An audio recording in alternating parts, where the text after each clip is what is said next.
আমার নবী ডাক দিয়া কইয়া উমর, হে আমার উমর, ইসলামের দ্বিতীয় খলিফা, আপনি যে এই জায়গার মধ্যে চোখগুলা লাল করে রাখলেন কারণটা কি? হযরত ওমর বলে, ওগো আল্লাহর হাবিব, এ সালমান ফার্সির সামনে একজন ইহুদি আমার জুতাটাকে দেয়ালের বাইরে ফেলে দিয়েছে, মানে আমাদের সীমানার বাইরে ফেলে দিয়েছে। আমি ওই ইহুদির উপর রাগান্বিত হইয়া আমি আমার হাত দ্বারা তাকে একটা থাপ্পড় লাগাইছিলাম। সালমান ফার্সি আমি হযরত ওমরের গালে আরেকটা থাপ্পড় লাগাইছে।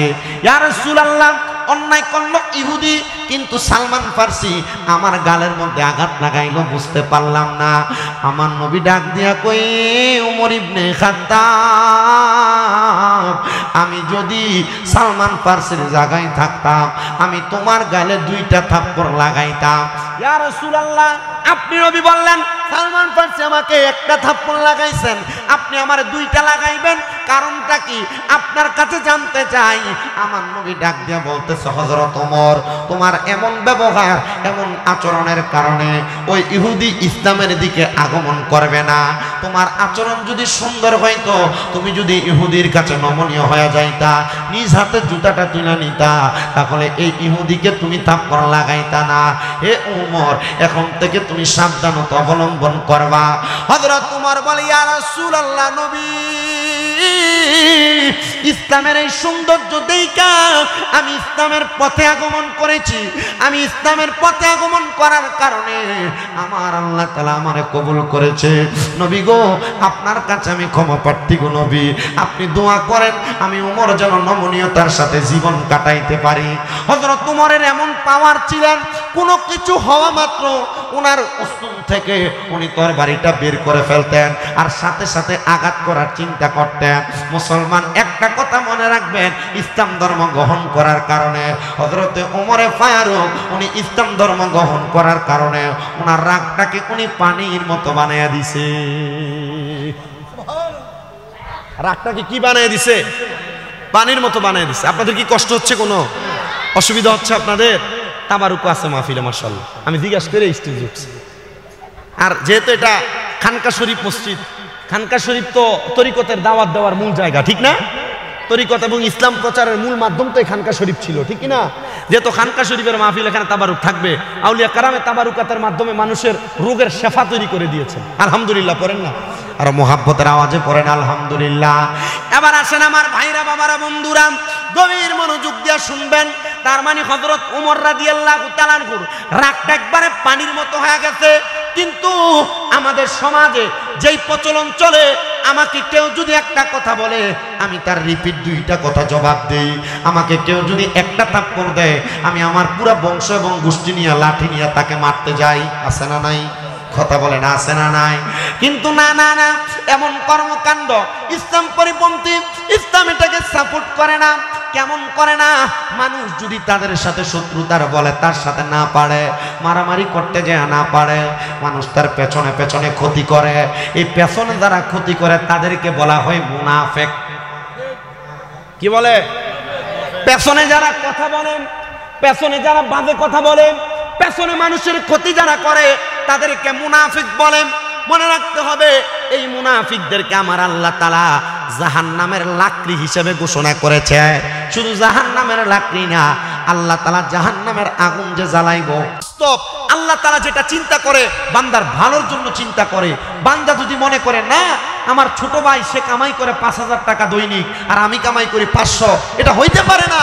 না না, আপনি মানতে হবে আপনার ছোট ভাই 5,000 টাকা কামাই করে শেষে শান্তি পায় না, আপনি 500 কামাই করে তার চাইতে আরো বেশি শান্তি পান। কথা বলেন ঠিক কিনা? এজন্য আল্লাহর ফয়সালা মেনে নিবেন। আল্লাহ কবুল করেন, জোরে পড়েন আমিন। আল্লাহ তাআলা আমাদেরকে সকল প্রকার মুসিবত থেকে উদ্ধার করুন, জোরে বলেন আমিন। ওই তিন ব্যক্তি বলেন আমাদেরকে উদ্ধার করবে আমার আল্লাহ। চলো আমরা আমার আল্লাহর দরবারে আমাদের মুসিবত থেকে উদ্ধারের জন্য দোয়া চাই। আমাদের এমন কোনো ভালো কাজ আছে কিনা যে ভালো কাজের মাধ্যমে আল্লাহ তাআলা আমাদেরকে উদ্ধার করবে বিপদ থেকে? এবার আল্লাহর বান্দাটা আল্লাহর কাছে দোয়া করে, আল্লাহ আমার কোনো ভালো কাজ নাই, আমার একটাই মাত্র ভালো কাজ আছে। কোন ভালো কাজ? আমার একজন কাজের লোক ছিল, যে কাজের লোক আমার বাড়িতে কর্ম করত, আমার বাড়িতে খাইতো, আর আমি তারে প্রতিদিন কাজের বিনিময়ে 2 খুশি করে চাল দিতাম। খুশি চিনেন তো আপনারা? খুশি না? আপনারা কি বলেন? পোড়া পোড়া। 2 পোড়া করে চাউল দিত, 2 খুশি করে চাউল দিত, 2 বল করে চাউল দিত। ওই কাজের লোক বলেন, আমার এই চালগুলা খাওয়ার মতো কোনো মানুষ নাই। আমি আমার কাজের যেই মালিক ছিল ওনাকে বললাম, যেহেতু আপনি আমাকে খাওয়ান এবং 2 পোড়া করে করে আমার চাউল দেন, আপনি আমার চালগুলা আপনার কাছে জমা রাখেন, আর খাবারটা আপনি আমার নিয়মিত খাওয়ায়েন। আমি 1 মাস পর্যন্ত কাজ করলাম। কাজ করে ওই কাজের লোক বাড়ির মালিককে বললেন, আপনি আমার চালগুলো আপনার কাছে আমানত রাখেন। এই শব্দটা মনে রাখেন। কি রাখেন? আমানত রাখেন। আমি আমানত দিয়া মালিকের বাড়ির কাজটা ছেড়ে দিয়ে চলে গেলাম। ওনার কাজ শেষ। আমি বললাম, হে মালিক, আপনার কাছে আমার এই চালগুলা আমানত। আমার ওই জনক ব্যক্তি যখন চলে গেল, 2-3 মাস যাওয়ার পর চাউলের ভিতর কেরি পোকা ধরে। আপনারা কি পোকা বলেন? কেরি পোকা ধরে। যখন মালিক দেখলেন এই চালগুলার মধ্যে পোকা ধরতেছে, আমি চাউলগুলা বাজারে বিক্রি করে এই চাউলের দাম একটা বকরি কিনলাম, ছাগল কিনলাম। বকরিটাকে সুন্দর করে আমি লালন পালন করলাম। বকরির বাচ্চায় ভরপুর হয়ে গেছে, অনেক বকরি। এগুলা লালন পালন করার জন্য 2টা বকরি বিক্রি করে আমি আরেকটা কাজের লোক রাখলাম। এবার যখন দেখলাম বকরিগুলা বেশি হয়ে গেছে, ছাগলগুলা বেশি হয়ে গেছে, আমি এগুলা বাজারে বিক্রি করে কয়েকটা গরু ক্রয় করলাম। এই গরু বাচ্চা দিতে দিতে অনেকগুলা হয়ে গেছে। এবার আমি হঠাৎ করে দেখলাম আমার ওই কাজের ব্যক্তি আমার কাছে হাজির। আইসা আমারে ডাক দিয়ে কয়, এ বাদশা, আমার মালিক, আমার চাউলগুলা কি আপনি আমারে দিতে পারবেন? আমি আমার ওই কাজের লোককে বললাম, বাবা, তোমাকে আমি তোমার চাউলগুলা দিতে পারবো না, তবে দেখো তোমার চাউলগুলা বিক্রি কইরা আমার বাড়ির সামনে যে সুন্দর একটা খামার দেখো গরু সহ, এ খামার এবং গরু এবং খামারের যে রাখাল, এগুলা সব তুমি নিয়ে যাও, এগুলা তোমার সম্পদ। কারণ তুমি তোমার চাউলগুলা আমানত দিয়েছ। চাউলগুলা যদি এগুলা আমি আমানতের তরফ করতাম তাহলে আল্লাহর কাছে জবাব দেওয়া লাগতো। আমি 3 মাস পরে দেখলাম চালগুলা নষ্ট হয়ে যায়। যারে বাবা, চালগুলা বিক্রি করে আমি ছাগল কিনা, বকরি কিনা, তারপর গরু ক্রয় করে এটা বানাইছি, এগুলার মালিক তুমি। এবার ওই ব্যক্তি ডাক দিয়ে বলতেছে, আমার জীবনে একটাই মাত্র ভালো কাজ আছে, আমি আমার লোক যিনি আমার কাছে আমানত রাখছে, আমি তার আমানতের খেয়ানত করি নাই। ও আল্লাহ, তুমি এই আমানতের কারণে আমার দোয়াটা কবুল করো। আমার আল্লাহ এত দয়ার আল্লাহ, আমানতের কারণে ওই ব্যক্তির ঘরের, ওই ব্যক্তির গুহার সামনে যেই 3টা পাথর আসছে, আল্লাহ একটা ভালো কাজের বিনিময় গুহার সামনে থেকে ওই একটা পাথর সেখান থেকে সরে আনিছে। জোরে সরে পড়েন সুবহানাল্লাহ। ওরে তুমি তো মালিকুল কাদির, আরে বানাও কত বাদশারে ফকিরে, এসবে তোমার কুদরতেরই দান। আল্লাহ পরওয়ার গুনাহ খাতা মাফ করো আমার, বলেন গুনাহ খাতা মাফ করো আমার। আল্লাহ পরওয়ার গুনাহ খাতা, ওরে না যাই না কইরাছি গুনাহ, মাফ কইরা দাও সাইরা আব্বানা। তুমি সারা কে সেই আমার আল্লাহ, তুমি সারা কে সেই আমার। হাইরে তুমি যদি মাফ না করো, যাইব আমরা কারো দ্বারে। দয়া কইরা দয়া করবেন দান, আল্লাহ পরওয়ার গুনাহ খাতা মাফ করো আমার, বলেন গুনাহ খাতা মার। আল্লাহ পরওয়ার গুনাহ খাতা মাফ করো আমার। তোমার যত বান্দায় আছে, নারী বলো পুরুষ বলো, ইবাদত করে যে তোমার। হাইরে নারী পুরুষ বান্দা যত, তুমি আল্লাহ ক্ষমা করো দয়া কইরা, ক্ষমা করবেন দান। আল্লাহ পরওয়ার গুনাহ খাতা মাফ করো আমার, বলেন গুনাহ খাতা মাফ করো আমার। আল্লাহ পরওয়ার গুনাহ খাতা মাফ করো। বাজানো ও আমার রানীকার এলাকার পর্দার অন্তরালের মা বোনেরা, এবার আল্লাহ তাআলা গুহার মুখে পাথর দিয়েছিল কয়টা? কথা বলেন না কয়টা? 3টা পাথর দিয়ে আটকে দিছে। একটা ভালো কাজ আমানত রক্ষা করেছে। কি রক্ষা করছে? বহু এলাকার মধ্যে খবর নিয়ে দেখা যায় মানুষের কাছে মানুষ যদি 2-3 টাকা 1 লাখ টাকা 50,000 10,000 টাকা হাওলাত নেয়, হাওলাতের টাকাই বুঝে দেয় না আমানত রক্ষা করব কেমনে। আবার আমাদের এলাকার কয়েকটা মসজিদের খবর নিয়ে দেখলাম মসজিদ কমিটির অনেক সভাপতি সেক্রেটারিরা মসজিদের টাকা নিয়ে নিয়ে তারা বাজার খরচা করে খায়। 20,000 50,000 টাকা মসজিদের হিসাব দিতে পারে না। এবার আপনারা বলেন এমন ছোট্ট মার্কা সেক্রেটারিও বাংলাদেশে আছে না? না, মসজিদের টেহা মেরে খায়, এগুলো আছে। আমানত রক্ষা করা এটা বড় নিয়ামত। কি নিয়ামত? আল্লাহর নবী বলেন দুনিয়াতে কোনো মানুষ যদি কোনো মানুষের আমানত রক্ষা করে আমি তার জান্নাতের আমানতদারি নিলাম। কিসের আমানতদারি? জান্নাতের আমানতদারি নিয়েছেন রাসূল। তা আপনারা আমানত রক্ষা করবেন। আপনার কাছে কেউ 10 টাকা রাখলো, আপনার কাছে 10 টাকা আর পায় না, 10 টাকার নোট দেয়, 5টা পরে আপনি 5 টাকা আদলি দেন। তার মানে বোঝা যায় এটা আমানত না। আমানত কোনটাকে বলে? টিস্যুর বক্স ঠিক এমন যেভাবে দিছে এভাবে তাকে ফেরত দেওয়া, এটাকে কি বলে? আমানত। আপনার কাছে মনে হচ্ছে আপনি যদি বলেন আপনার কষ্ট হইতে আমি এখনো জিকির আজকার করি নাই, যদি মনে করেন যে জিকির আজকার করে সময় শেষ করে দিতাম আমি পারবো, আমার অসুবিধা নেই, কিন্তু আমার কাছে ভালো লাগতেছে মই মুরব্বীরা আছে এখানে ওয়াজ করলে এটা কাজে লাগবে। মা বোনরা পর্দার আড়ালে শুনতেছেন, মা বোনের ব্যাপারে এই বিষয়টা বেশি। আপনাদের স্বামী আপনার কাছে টেহা দিলে আপনার বড় মোড় হয়ে যান না। রাতকে যদি টেহাটা দিয়ে ঘুমায় সকালবেলা আমরা একটা শাড়ি পছন্দ ছিল, আর আপনাকে বুঝতে হবে আপনার জামাইতে টেহাটা এনে দিছে, এটা তো মানুষের টেহা হইতে পারে। এই কথা কই না খা। এরপরে যদি বেড়াই শাড়ি আর কাপড় ফ্রিবিত না কিনা দেয় তখন বেডি আবার মুখ করে। এই কথা কন না কেন? মা বোনদের কাছে করজোর আবদার, স্বামীর কাছে কম কম চাহিদা প্রকাশ করবেন। স্বামী যা আপনার কাছে দিবে তা আমানত হিসেবে রাখবেন, স্বামীরটা স্বামীর কাছে ফিরিয়ে দিবেন। স্বামী যদি মনে করে আপনার জন্য কোনো কিছু আনবে স্বামী নিজে আনবে, কারণ স্বামী তো আপনাকে মোহাব্বত করে। কথা কন না? আবার টাকা পয়সা আদায় করার, 3 পিস আদায় করার আরো বহুত মাধ্যম তো আছে, আপনি কি শিখে দেওয়া লাগবে বেডি? আল্লাহ কবুল করেন, আমিন করেন। আমিন করেন এই সব আর মোহাব্বতে পড়েন না আমিন। আল্লাহ তাআলা আমাদেরকে আমানতদারিতা রক্ষা করার তৌফিক দান করুন, পড়েন আমিন। 3টা পাথর আসছিল, এর মধ্যে একটা ভালো কাজের মানে আমানতের ওসিলা দেওয়ার কারণে আল্লাহ তাআলা একটা পাথর সরায় নিছে। এবার বাকি আছে আরো 2 জন।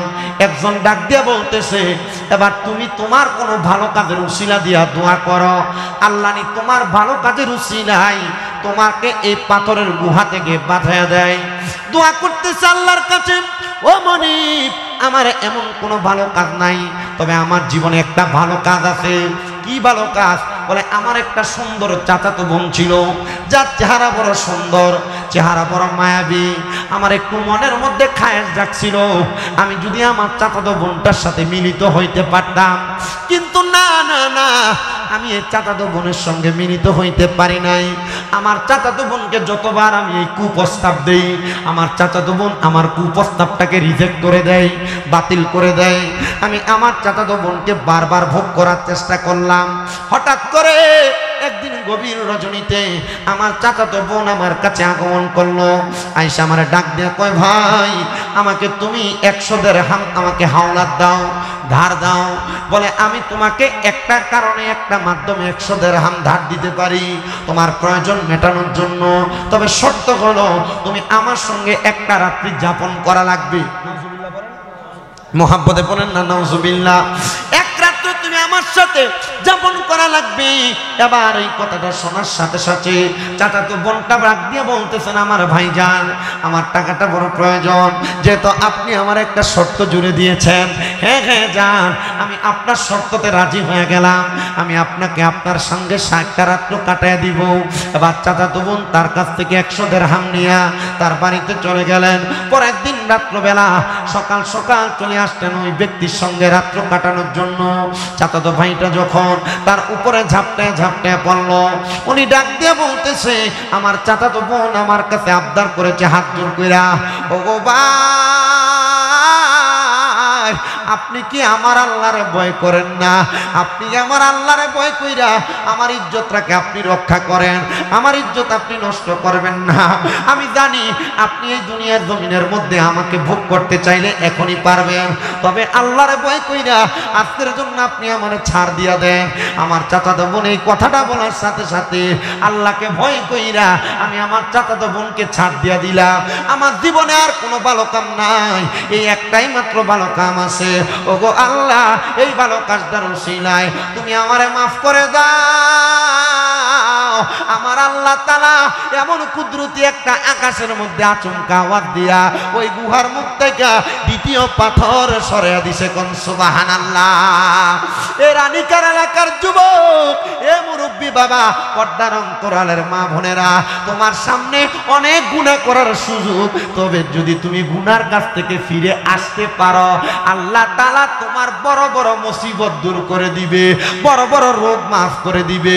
বড় বড় গুনাহ থেকে তুমি যদি বাইচে আসতে পারো, আল্লাহ তাআলা তোমার সকল সমস্যা সমাধান করে দিবে। বলেন সুবহানাল্লাহ।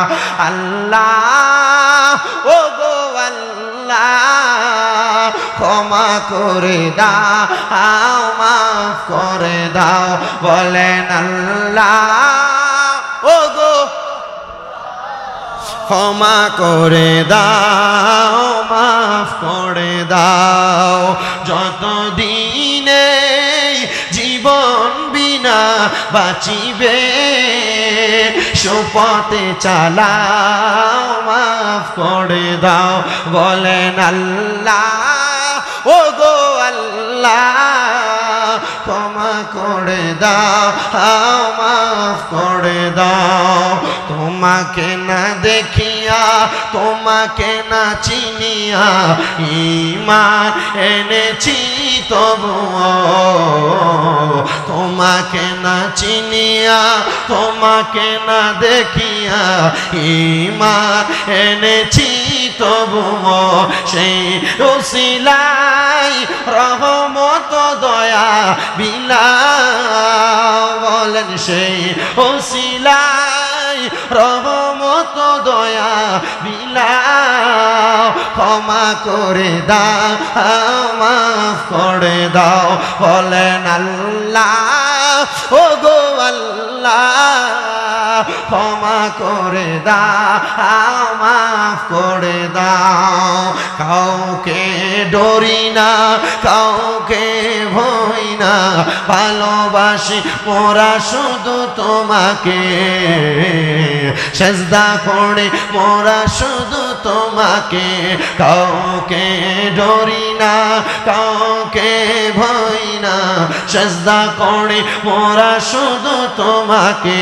সেই উসিলাই রহমত দয়া বিলাও, সেই উসিলাই রহমত দয়া বিলাও। ক্ষমা করে দাও, মাফ করে দাও। একটা জবান বন্ধ রাখবেন না, জবানটা ছেড়ে দিয়ে জোরে পড়েন আল্লাহু আকবার। এ রানীকার এলাকার বাবারা, এ মুসলমান ইমামদারেরা, এবার আল্লাহর বান্দা দুইজনের দোয়ার কারণে গুহার মুখের দুইটা পাথর সরে গেছে। এবার তৃতীয় ব্যক্তিকে ডাক দিয়ে বলে, তোমার জীবনে এমন কোন ভালো কাজ আছে নাকি, যেই ভালো কাজের কারণে আল্লাহ তাআলা আমাদের সবাইকে এখান থেকে উদ্ধার করে দিবে?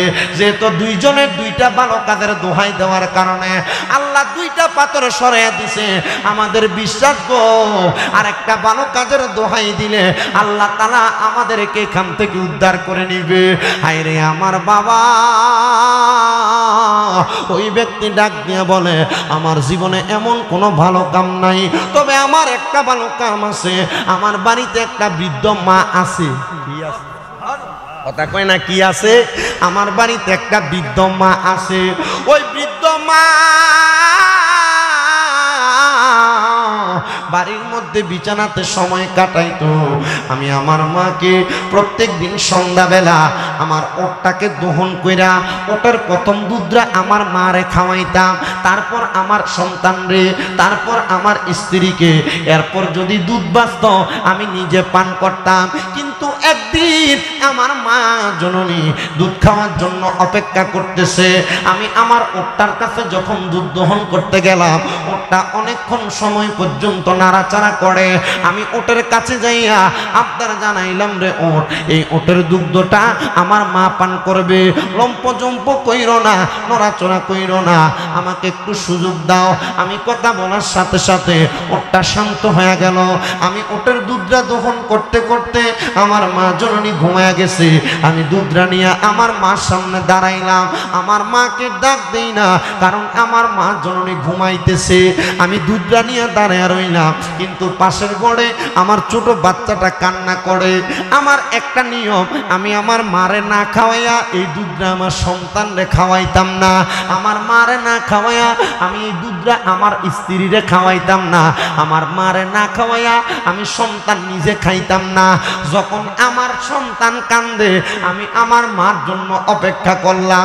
সকালবেলা যখন আমার মা ঘুম থেকে জাগ্রত হয়ে গেছে, আমি আমার মাকে আগে দুধ পান করাইলাম, তারপর আমার সন্তানকে, তারপর আমার স্ত্রীকে, এরপর আমি নিজে পান করলাম। আমার মা আমার মাথার মধ্যে হাতটা বুনে দিয়ে দোয়া করছে, আল্লাহ, ও আল্লাহ, আমার সন্তান আমার জন্য ঘুম থেকে জাগ্রত না কইরা, আমার কষ্ট হবে মনে কইরা আমার সন্তান এই জায়গার মধ্যে দুগ্ধ পান করে নাই। দোয়া করলাম, আল্লাহ তুমি আমার সন্তানরে মুসিবত থেকে উদ্ধার কইরো। ও আল্লাহ, আমার কাছে আর কোনো দোয়া নাই, একটা মাত্র ভালো কাজ আছে। আমি আমার মারে দুধ পান না করাইয়া অন্য মানুষকে দুধ পান করাইতাম না। আল্লাহ গো, এই দোয়াটার কারণে তুমি আমাকে এখান থেকে উদ্ধার করো। তিন ব্যক্তি বলে, এই তিনটা দোয়া করার কারণে আল্লাহ তাআলা গুহার মুখ থেকে বড় বড় পাথর সরাইয়া দিছে। আমরা গুহা থেকে বাহির হইয়া আল্লাহর দরবারে একটা সিজদা দিয়া ডাক দিয়া বললাম, আল্লাহ, আমরা যে পাপ করেছি, মানুষের গীবত করেছি, মানুষের ক্ষতি করতে চাইছি, ও আল্লাহ আমরা জানি গো, আপনি আমাদেরকে শাস্তি দেওয়ার জন্য এই গুহার মধ্যে আটকা পড়ায়া রাখছেন। আল্লাহ,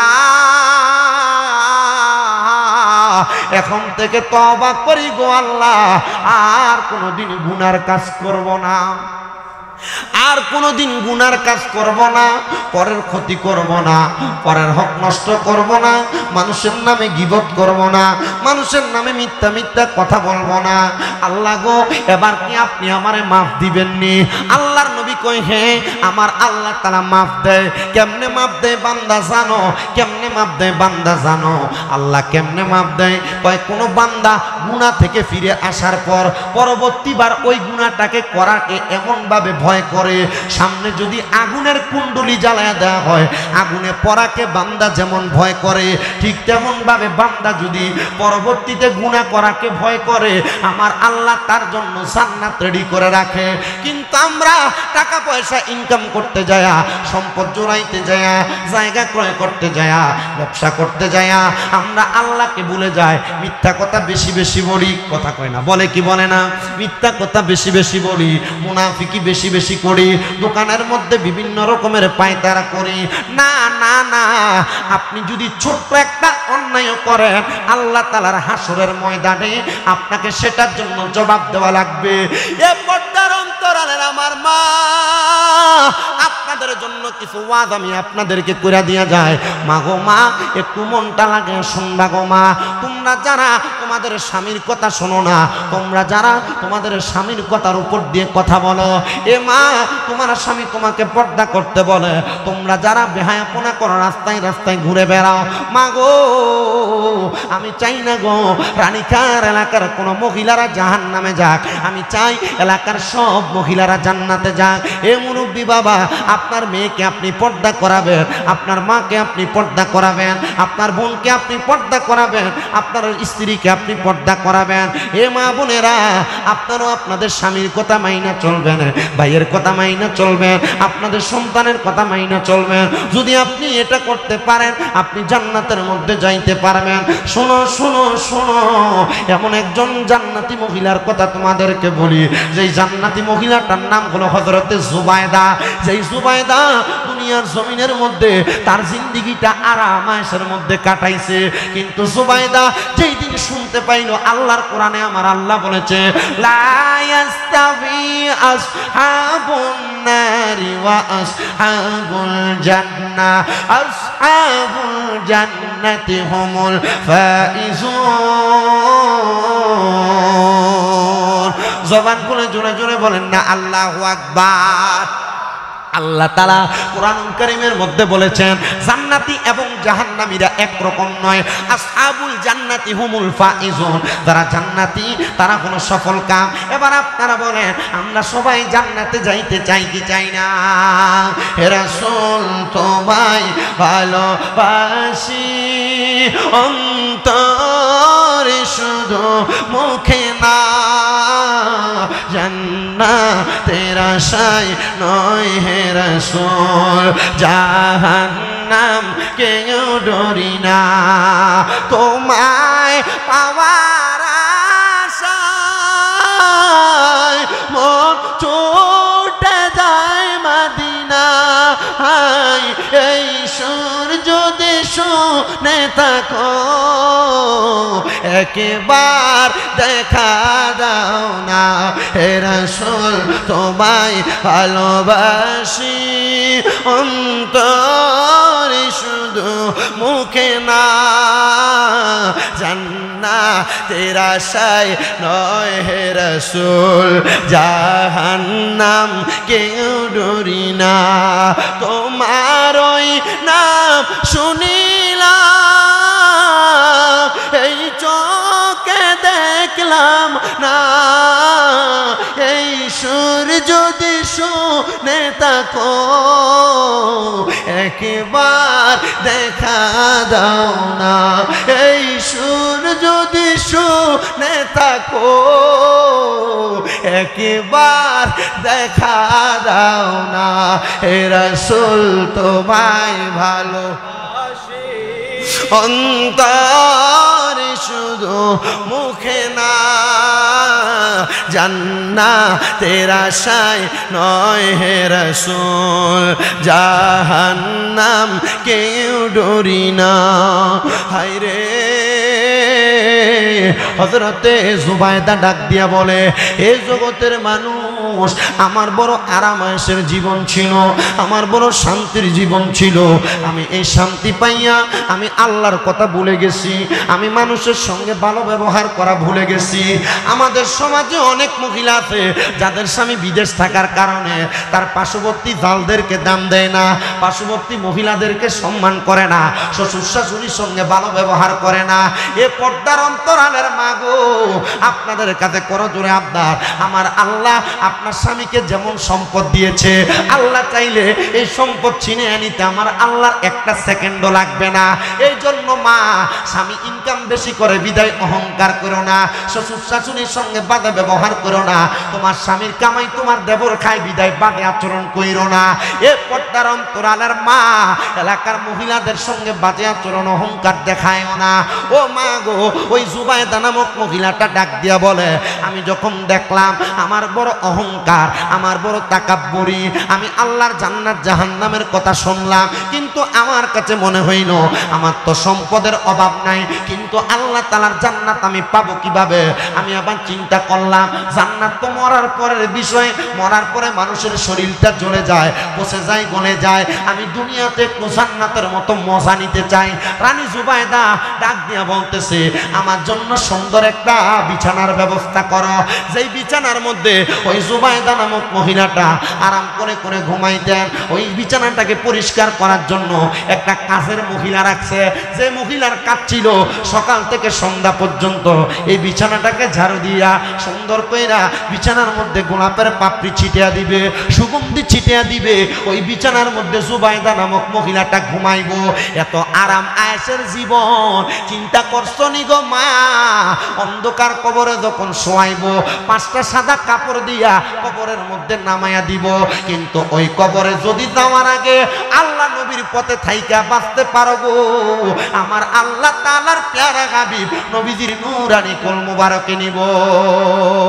আরে আমার বিয়ার যাত্রী আমি চারজনারে দেখি, আমদার ঘরে নামাই দিয়া দিব আমায় ফাঁকি কন্যা। আমার বিয়ার যাত্রী আমি চারজনারে দেখি, আমদার ঘরে নামাই দিয়া দিব আমায় ফাঁকি। হাইরে ওই কবরে নূরের নবী আইব রে, ও প্রাণের মুর্শিদ রে তুমি ধীরে ধীরে ফিরে ফিরে চাইও রে। তোমায় ডাক দিলে বলার প্রাণে চাইও রে, ও প্রাণের মুর্শিদ রে তুমি ধীরে ধীরে চাইও রে। লাল বলো নীল বলো কত রঙের শাড়ি, শেষ বিদায়ে পরাই দিব সাদা মার্কিন শাড়ি। বলো লাল বলো নীল বলো কত রঙের শাড়ি, আমায় কিন্তু পরাইয়া দিব সাদা মার্কিন শাড়ি। যাইবার কালে একবার নবী আইও রে, বলেন যাইবার আইও রে, ও পানের মুর্শিদ রে তুমি ধীরে ধীরে ফিরে ফিরে চাইও রে, তুমি ধীরে ধীরে চাইও রে। আম পাতায় জাম পাতায় কত পানি চড়ে, শেষ বিদায়ের গোসল দিব বরুই পাতার জলে কন্যা। আম পাতায় জাম পাতায় কত পানি ঝরে, শেষ বিদায়ের গোসল দিব বরুই পাতার জলে। আতর গোলাপ সুরমা চন্দন সিটাই দিব রে, ও প্রাণের মুর্শিদ রে তুমি ধীরে ধীরে ফিরে ফিরে চাইও রে। মুসলমান ওই জুবাইদা মহিলা ডাক দিয়ে বলেন, আমার বিছানাটার মধ্যে সুন্দর গোলাপের পাপড়ি ছিটিয়ে দিত, আমি ওই বিছানায় ঘুমাইতাম। একদিন আমি আইসা দেখলাম আমার ওই কাজের মহিলা আমার আরামের বিছানাটার মধ্যে শুইয়া রইছে। খুব রাগ করছে, রাগ কইরা এই জুবাইদা নামক মহিলা তার বাড়ির 3 জন কর্মচারী রাখছেন, পুরুষ কর্মচারী। এই 3 জন কর্মচারী দিয়ে জুবাইদা নামক মহিলারে 3টা চাবুক দিয়া ইচ্ছা মতো 3 জন একসাথে পিটাইছে। জুবাইদা নামক মহিলা বলেন, এই পিটানোর পর কাজের মহিলাটার সামনে আমি যখন গেলাম, আমি দেখলাম 3টা চাবুকের আঘাত খাইয়ে মহিলা কি সুন্দর হাসতেছে। আমি দিয়ে গেলাম, এ মহিলা অন্যায় করলা, আমি রানীমার বিছানাতে ঘুমাইলা, 3 জন ব্যক্তি তোমাকে চাবুক দিয়ে মারতেছে, এ চাবুকের আঘাতও খাইলা, কেমন নির্লজ্জের মতো এখন তুমি খিলখিল করে হাসতেছো, কারণ কি? কাজের মহিলা ডাক দিয়ে বলে, জুবাইদা আমি যদি অল্প কিছুক্ষণ সময় আপনার এই বিছানাতে ঘুমানোর কারণে আপনি আমার 3টা কর্মচারী রাইখা চাবুক দিয়ে বাইরান, জুবাইদা আপনি তো সারা জীবন এই বিছানায় ঘুমাইছেন, আচ্ছা আপনি চিন্তা করেন তো আল্লাহ আপনারে কয়জন ফেরেশতা দিয়ে পিড়াইব? আমি এই কথা চিন্তা করে হাসি, আমি আমার এই বিছানায় ঘুমানোর শাস্তি দুনিয়াতে পাইতেছি, আর আপনি মরার পরে কবরে পাইবেন। আপনি মরার পরে কোথায় পাবেন? আচ্ছা দুনিয়াতে শাস্তিটা বালা না কবর ওই বালা? আল্লাহ যারা মুমিন বান্দা তাদেরকে দুনিয়াতেই কষ্ট দিয়ে নিয়ে যায়।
Allahumma amin, Allahumma amin. Alhamdulillahi rabbil alamin. As-salatu was-salamu ala rasulihil karim. Rabbana zalamna anfusana wa in lam taghfir lana wa tarhamna lanakunanna minal khasirin. Ya ilahi raham farma, Mustafa ki वास्ते खोले दे दरवाजाए रहमत गदा की वास्ते मगदो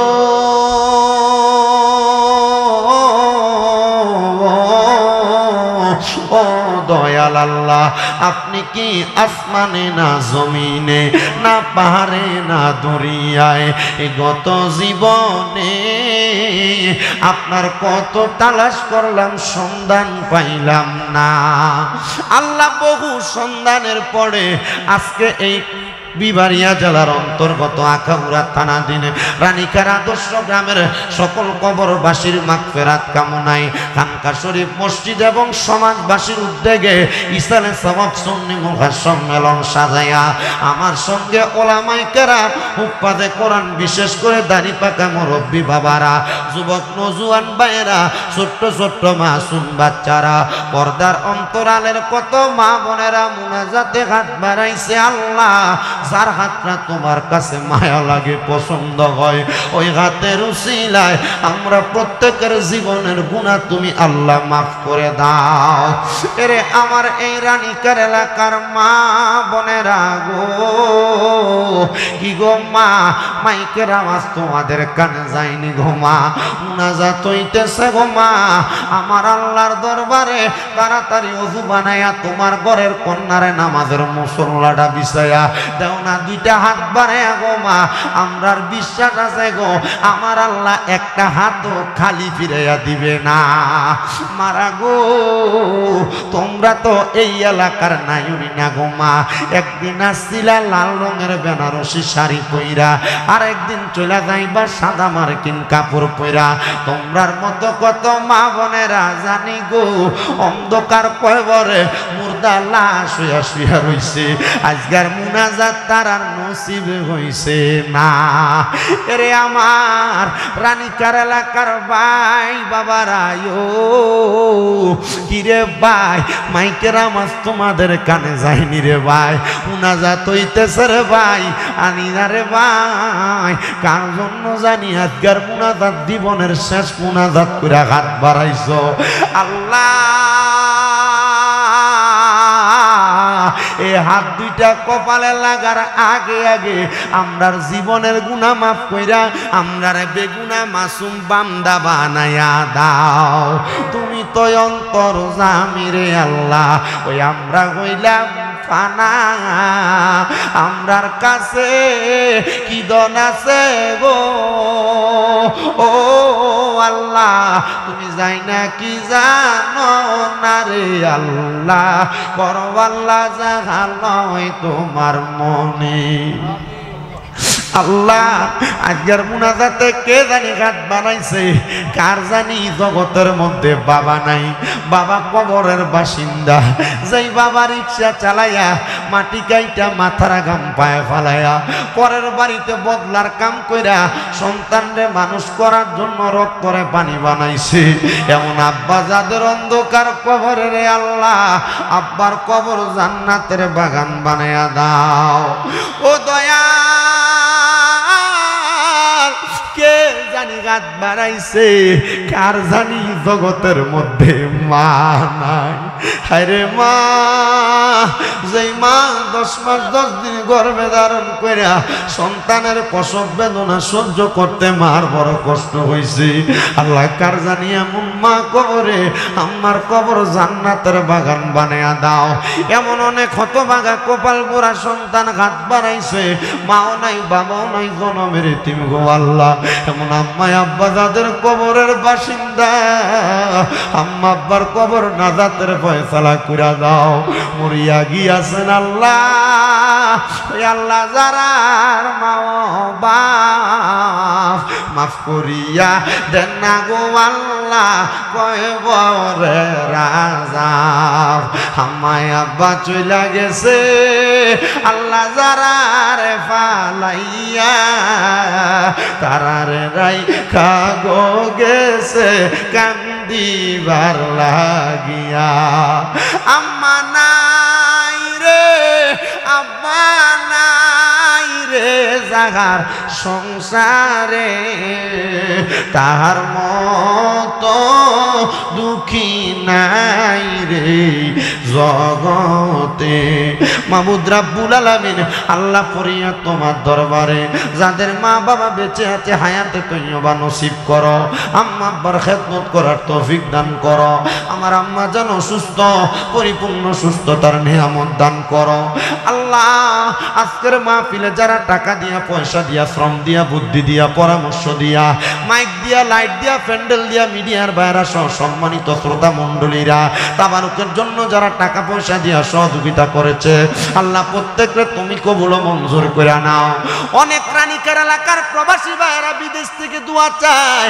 আজকেও রানীকারের একজন প্রবাসী ছেলে ফোন দিয়া দোয়া চাইছে, হুজুর আপনি আমরা এলাকার মাহফিলে যাবেন, একটু প্রবাসীরা লেগে দোয়া করেন। আল্লাহ প্রবাসীরা বিদেশে বড় কষ্ট করে আল্লাহ তারা সবাই দোয়া চায়, প্রত্যেকের খাস দোয়াগুলো কবুল মঞ্জুর করে নাও। ও দয়াল ফরিয়াদ তোমার দরবারে আল্লাহ মরণ দিবা দুঃখ নাই, তবে বেঈমান বানিয়ে মরণ দিও না। মরণের আগে বারবার মক্কা মদিনা তাওয়াফ জিয়ারত নসিব করায়ও। স্টেজে ওঠার সাথে সাথে একজন বাবা জানাইছে কানে কানে বলতেছে, হুজুর আমরা মসজিদরা আমরা গরিব মানুষ, মসজিদরা করার জন্য এখনো সামর্থ্য হইতেছে না। আল্লাহ মসজিদার বাকি কাজগুলা সম্পূর্ণ করার মতো একটা কয়েকটা সন্তান তুমি এলাকায় জোগায়া দাও, যারা মসজিদের কাজটা সম্পূর্ণ করে দিবে। ও দয়াল তোমার নবী না বলেছে দুনিয়াতে কেউ যদি একটা মসজিদ বানায় তুমি জান্নাতে তার লাগে একটা ঘর বানাও। জানি না কে জানি জান্নাতের ঘরের অধিকারী হয়ে যায়। আল্লাহ সর্বসাকুল্য সফলতা মাহফিল এবং এলাকাবাসীর কামনা কইরা মরণের আগে নবীর দিদার কামনা কইরা আমরা আখিরি জবানে পড়াইয়া দিয়েন লা ইলাহা ইল্লাল্লাহু মুহাম্মাদুর রাসূলুল্লাহ সাল্লাল্লাহু আলাইহি ওয়াসাল্লাম।